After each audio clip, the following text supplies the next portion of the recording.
வணக்கம். இந்த காணொளியில் நம்ம என்ன பார்க்க போகிறோம் அப்படின்னா, மந்திரங்களை தமிழ் சொல்லலாமா? அப்படி இல்லைன்னா சமஸ்கிருதத்தில் தான் சொல்லணுமா? அதுக்கு முன்னாடி இந்த மந்திரங்கள் எல்லாமே உண்மையா பொய்யா? ஒருவேளை உண்மையாக இருந்துச்சுன்னா இதையெல்லாம் நிரூபிக்கிறதுக்கு இது மாதிரியான அறிவியல் பூர்வமான உதாரணங்கள் ஏதாவது இருக்கா? இதை பற்றியெல்லாம் இந்த காணொளியில் நம்ம பார்க்கலாம். முதல்ல இந்த மந்திரங்கள் எந்த அடிப்படையில் உருவாக்கப்பட்டிருக்கு அப்படிங்கிறத பார்த்துருவோம். அதன் பிறகு அதை விரிவாக பார்க்கலாம். இந்த மந்திரங்கள் எல்லாமே நம்ம உச்சரிக்கின்ற பொழுது அந்த இடத்துல ஒரு அதிர்வுகள் ஏற்படும். இந்த அதிர்வுகளுக்கு ஒரு ஆற்றல் உண்டு. அது பாசிட்டிவ் எனர்ஜியாகவும் இருக்கும், நெகட்டிவ் எனர்ஜியாகவும் இருக்கும்.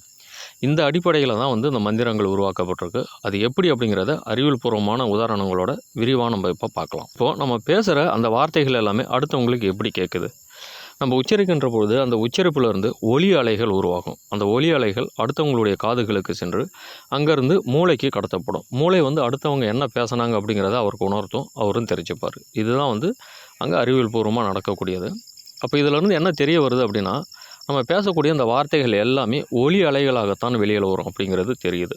சரி, இந்த ஒலி அலைகள் எப்படி உருவாகுது? இந்த ஒலி அலைகள் நம்ம உச்சரிக்கின்ற பொழுது அங்கே ஒரு அதிர்வுகள் ஏற்படும். அந்த அதிர்வுகள்லேருந்து தான் அந்த ஒலி அலைகள் உருவாகின்றன. இந்த அதிர்வுகளுக்கு தான் ஒரு ஆற்றல் உண்டு. இந்த ஆற்றல் நேர்மறை ஆற்றலாகவும் இருக்கும், எதிர்மறை ஆற்றலாகவும் இருக்கும். அதாவது அதிர்வுகள் அப்படின்னா வைப்ரேஷன். இந்த வைப்ரேஷனுக்கு ஒரு எனர்ஜி உண்டு. இந்த எனர்ஜி பாசிட்டிவ் எனர்ஜியாகவும் இருக்கும், நெகட்டிவ் எனர்ஜியாகவும் இருக்கும். இதையெல்லாம் எப்படி நம்ம நிரூபிக்கிறது? உதாரணங்களை இப்போ நம்ம இங்கே பார்க்கலாம்.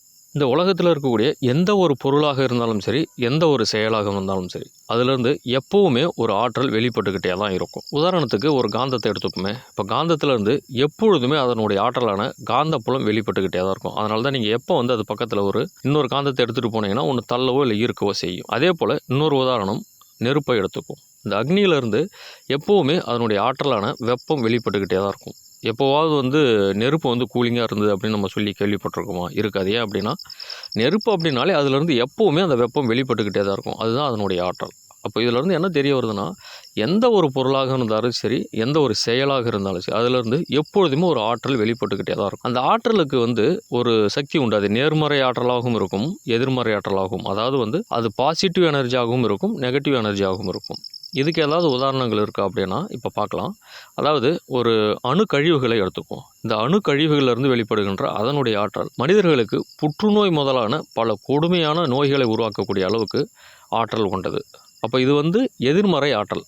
அதனால தான் கூடங்குளத்தில் கூட அந்த அணு கழிவுகளை கடலில் கலக்கக்கூடாது அப்படிங்கிற போராட்டம் எல்லாமே நடந்தது. ஹிரோஷிமா நாகசாகியில் 2ஆம் உலகப் போரின் போது போடப்பட்ட அந்த அணுகுண்டிலிருந்து வெளிப்பட்ட அதனுடைய ஆற்றல், அதாவது அந்த கதிர்வீச்சிலிருந்து அதன் பிறகு பல ஆண்டுகள் கழித்து பிறந்த குழந்தைகள் கூட சில குறைகளோடு பிறந்ததாக வரலாறுகள் உண்டு. அப்போ அந்த அளவுக்கு அதிலிருந்து பாதிப்பு ஏற்படுது. அந்த பாதிப்பு எதிர்மறை ஆற்றல், அதாவது நெகட்டிவ் எனர்ஜி. ஒரு பாசிட்டிவ் எனர்ஜிக்கு ஏதாவது ஒரு உதாரணம் பார்க்கலாம். இப்போது சாதாரணமாக ஒரு தைல இலைகளை எடுத்துக்குவோம். இந்த தைலத்தை ஒரு தண்ணீரில் போட்டு நீங்கள் சூடு பண்ணி வேது பிடிச்சிங்க அப்படின்னா அதிலிருந்து வரக்கூடிய ஆற்றல் உங்களுடைய ஜலதோஷம், தலைவலி இதை எல்லாத்தையும் போக்குது. அப்போ இது பாசிட்டிவ் எனர்ஜி. அப்போது ஒரு பொருளினுடைய தன்மையை பொறுத்து அந்த பொருளிலிருந்து வெளிப்படுகின்ற ஆற்றல் நேர்மறை ஆற்றலாகவோ, அதாவது பாசிட்டிவ் எனர்ஜியாகவோ, நெகட்டிவ் எனர்ஜியாகவோ இருக்கும் அப்படிங்கிறது தெரிய வருது. இதே போல் உச்சரிப்பிலிருந்து வெளிப்படுகின்ற அந்த அதிர்வுகள்லேருந்தும் ஒரு ஆற்றல் வெளிப்படும். ஏன்னா அது ஒரு செயல். அந்த அதிர்வுகள்லேருந்து வெளிப்படுகின்ற அதனுடைய ஆற்றல் ஒலி அலைகளாக அந்த ஒலி வடிவத்தில் வெளியில் வரும். அது பாசிட்டிவ் எனர்ஜியாகவும் இருக்கும், நெகட்டிவ் எனர்ஜியாகவும் இருக்கும். ஒவ்வொரு எழுத்திற்கும் ஒவ்வொரு வார்த்தைக்கும் தகுந்தாற்போல் அந்த உச்சரிப்பு மாறுபடும் பொழுது அதிலிருந்து வெளிப்படுகின்ற, அதிலிருந்து உருவாகின்ற அதிர்வுகளும் மாறுபடும். அந்த அதிர்வுகள் மாறும் பொழுது அந்த அதிர்வுகள்லேருந்து உருவாகின்ற ஒலி அலைகளும் மாறுபடும். அதிலிருந்து வெளிப்படுகின்ற அந்த ஆற்றலும் மாறுபடும். அப்போது அந்த எழுத்தை பொறுத்து ஒவ்வொரு எழுத்திற்கும் அந்த உச்சரிப்புக்கு தகுந்த மாதிரி அதனுடைய ஆற்றல் பாசிட்டிவ் எனர்ஜியாகவோ, நெகட்டிவ் எனர்ஜியாகவோ இருக்கும். இந்த பிரபஞ்சத்தில் நிறைய சக்திகள், நிறைய ஆற்றல் இருக்குது. இதையெல்லாமே நமக்கு தேவை அப்படின்னா, நமக்கு எந்த மாதிரி ஆற்றல் தேவையோ, எந்த மாதிரி சக்தி தேவையோ அதற்கு தகுந்தாற்போல் எழுத்துக்களை தேர்ந்தெடுத்து அந்த எழுத்துக்களுக்கு தகுந்தாற்போல் வார்த்தைகளை உருவாக்கி அந்த வார்த்தைகளை எல்லாம் ஒன்று சேர்த்து வாக்கியமாக உருவாக்கி அந்த வாக்கியத்திற்கு மந்திரம் அப்படின்னு பேர் வச்சிருக்கிறாங்க.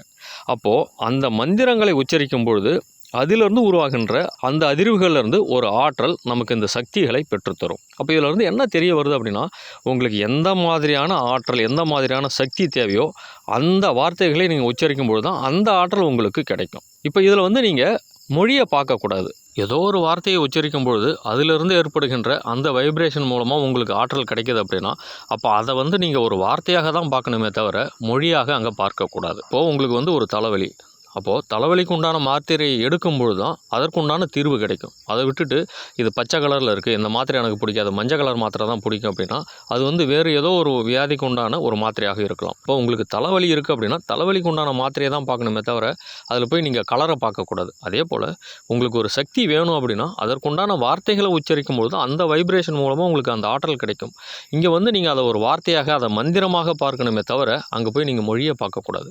இப்போ வந்து உங்களுக்கு ஒரு சந்தேகம் வரலாம், நம்மளுடைய முன்னோர்கள் எல்லாம் தேவாரம் திருவாசகம் மாதிரியான பதிகங்களை பாடி அவங்கெல்லாம் வழிபடலையா, அப்போ நம்ம அந்த மாதிரி வழிபடக்கூடாதா அப்படின்னு கேட்கலாம். நிச்சயமாக வழிபடலாம்.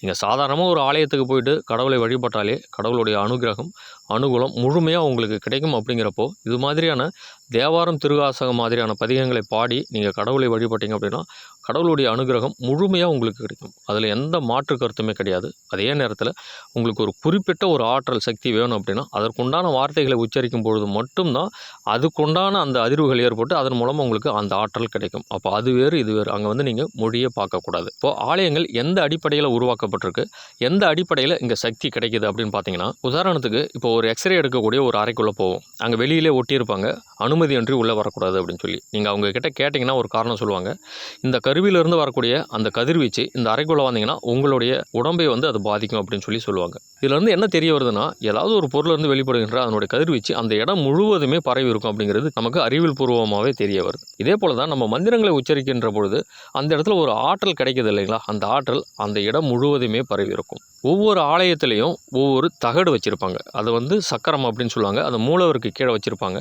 அந்த இடத்துல வச்சுட்டு அந்த இடத்துல மந்திரங்களை அந்த குறிப்பிட்ட ஒவ்வொரு கடவுளுக்கும் உண்டான ஒரு குறிப்பிட்ட மந்திரம் இருக்கும். நான் முன்னாடி சொன்னேன் இல்லைங்களா, ஒவ்வொரு குறிப்பிட்ட வார்த்தைக்கும் ஒரு வைப்ரேஷன் உண்டு, அது ஒரு குறிப்பிட்ட ஆற்றலை பெற்று தரும் அப்படின்னு சொல்லிட்டு. அப்போ ஒவ்வொரு கடவுளுக்கும் உண்டான மந்திரங்கள் இருக்கும். இதை வந்து முன்கூட்டியே அவங்க தெரிஞ்சு தான் அதுக்குண்டான எழுத்துக்களை தேர்ந்தெடுத்து அதற்குண்டான வார்த்தைகளை உருவாக்கி அதற்குண்டான ஒரு வாக்கியத்தை உருவாக்கி மந்திரம்னு வச்சுருக்காங்க. அப்போ இந்த கடவுளுக்கு எந்த மாதிரியான மந்திரங்களை உச்சரிக்கணும் அப்படிங்கிறது அவங்களுக்கு தெரியும். அப்போ அதை அங்கே உச்சரிக்கும் பொழுது அந்த ஆற்றல் அங்கே நிறைஞ்சி இருக்கும். இப்போ எப்படி எக்ஸ்ரே ரூமுக்குள்ளே அந்த கதிர்வீச்சு முழுவதுமே பரவி இருக்கோ அதே போல் இங்கே வந்து மந்திரங்களை உச்சரிக்க உச்சரிக்க உச்சரிக்க அங்கே வந்து அந்த வைப்ரேஷன் நிறைய இருக்கும். அப்போ நீங்கள் அந்த இடத்துக்குள்ளே போகும்பொழுது எப்படி எக்ஸ்ரே ரூமுக்குள்ளே போனீங்கனாலே உங்களுடைய உடல் பாதிக்கப்படுதோ அந்த கதிர்வீச்சு உங்கள் உடம்புக்குள்ளே சென்று உங்கள் உடலை எப்படி பாதிக்குதோ அதே போல் இந்த ஆலயங்களுக்குள்ளே செல்லும் பொழுது அந்த ஆலயத்தில் பரவி இருக்கக்கூடிய அந்த வைப்ரேஷன் உங்கள் உடல் முழுவதும் சென்று உங்களுக்கு பல நன்மைகளை கொடுக்கும். எக்ஸ்ரே ரூமுக்குள்ளே இருக்கிறது நெகட்டிவ் எனர்ஜி, நம்ம முன்னாடி பார்த்தோம் இல்லைங்களா, பாசிட்டிவ் எனர்ஜி நெகட்டிவ் எனர்ஜி. அதே போல் இந்த மந்திரங்கள் வந்து பாசிட்டிவ் எனர்ஜியை கொடுக்கக்கூடியது. அங்கே அந்த அந்த ஆலயம் முழுவதும் பரவி இருக்கும். நீங்கள் உள்ளே போகும்போது அந்த பாசிட்டிவ் எனர்ஜி உங்களுக்கு பல நன்மைகளை கொடுக்கும். இந்த அடிப்படையில் தான் வந்து ஆலயங்கள் வடிவமைக்கப்பட்டு அங்கே மந்திரங்கள் ஓதப்படுகின்றன. இப்போ என்ன ஆகும் அப்படின்னா, தமிழை வளர்க்குறேன் அப்படின்னு சொல்லி ஒரு சிலர் இப்போ புதுசாக கிளம்பியிருக்கிறாங்க. அவங்க எல்லாம் என்ன சொல்கிறாங்க அப்படின்னா, தமிழை வந்து மந்திரங்களை சொல்லணும், சமஸ்கிருதத்தில் சொல்லக்கூடாது, நாங்கள் தமிழை வளர்க்குறோம் அப்படின்றாங்க. இது வந்து ப்ராக்டிக்கலாக நீங்கள் யோசிச்சு பாருங்கள், இந்த மாதிரி நடந்ததுன்னா என்ன ஆகும் அப்படின்னு சொல்லிட்டு. இப்போ இங்கே வந்து மந்திரங்கள் சொல்லப்படாமல் நிறுத்தப்பட்டால் அந்த எனர்ஜி அந்த ஆற்றல் அந்த ஆலயத்திற்குள்ளே இருந்து முழுவதுமாக கொஞ்சம் கொஞ்சமாக குறைந்து விடும். நீங்கள் ஏதாவது ஆலயத்துக்குள்ளே போனீங்கன்னா வெறுமனே போயிட்டு வர மாதிரி தான் இருக்கும். அப்போது இதை வந்து திட்டமிட்டு செய்யப்படுகின்ற ஒரு காரணமாக தான் நீங்கள் பார்க்கணும். நல்லா புரிஞ்சுக்கோங்க, தமிழை வளர்க்க எவ்வளோ இடம் இருக்குது. ஒரு விஷயம் நல்லா நீங்கள் யோசிச்சு பாருங்களேன். இப்போது ஆலயத்துக்கு உள்ள கருவறைக்குள்ளே அந்த அர்ச்சகர் வந்து ஒரு மந்திரம் சொல்கிறாருன்னு வைங்க, வெளியில் நிற்கக்கூடிய நமக்கே அந்த காதில் சரியாக விழாது. அப்படி இருக்கின்ற பொழுது எப்படி இந்த இடத்துல நீங்கள் தமிழை வளர்க்க முடியும்? சரி, தமிழை வளர்க்கக்கூடிய ஒரு ஆளை அங்கே கொண்டு போய் நிப்பாட்டுங்க. கருவறைக்குள்ளே அர்ச்சகர் ஒரு மந்திரம் சொல்கிறாரு, இவர் வந்து அந்த கருவறைக்கு வெளியில் நிற்கிறாரு. அந்த அர்ச்சகர் சொல்லக்கூடிய மந்திரம் முழுவதுமாக இவர் காதில் விழுந்துருமா? விழாது. அப்புறம் எப்படி இவர் தமிழை வளர்ப்பார்? இன்னொரு விஷயம் நீங்கள் யோசித்து பாருங்கள், இந்த தமிழ் அப்படிங்கிறது எங்கே புழக்கத்தில் இருக்குது? அந்த ஆலயத்தை தாண்டி வெளியில் நம்ம பேசக்கூடிய இந்த இடத்துல தான் வந்து தமிழ் புழக்கத்தில் இருக்குது. நீங்கள் ஆலயத்துக்கு உள்ள கருவறைக்குள்ளே போயிட்டு சமஸ்கிருதத்தில் சொல்லாமல் தமிழை சொன்னீங்க அப்படின்னா வெளியில் இருக்கக்கூடிய இந்த இடத்துல தமிழ் எப்படி வளரும்? இதுலேயே நீங்கள் புரிஞ்சுக்கோங்க இந்த காரணங்கள் எதற்காக முன்வைக்கப்படுகின்றன. அதை நான் சொல்ல மாட்டேன், உங்களுக்கே தெரிய வரும், நீங்களே புரிஞ்சுக்கோங்க. இன்னொரு விஷயம், இந்த தமிழை வளர்க்கணும் அப்படின்னு சொல்லக்கூடிய ஆட்கள் தமிழை வளர்க்க என்ன பண்ணியிருக்காங்க? சரி, மந்திரங்களை வந்து நீங்கள் தமிழை தான் சொல்லணும், சமஸ்கிருதத்தில் சொல்லக்கூடாது நிப்பாட்டிட்டீங்க. நீங்கள் தமிழை வளர்க்க என்ன பண்ணீங்க? அந்த மாதிரி சொல்லக்கூடிய ஆட்கள் கிட்ட பஸ்ஸுக்கு என்ன தமிழ்லன்னு கேளுங்க, சைக்கிளுக்கு என்ன தமிழ்லன்னு கேளுங்க. சரி, இதையெல்லாம் விடுங்க, அவர் பேசுகின்ற அந்த வார்த்தைகளை முழுமையாக தமிழை பயன்படுத்துகிறாரான்னு கேளுங்க.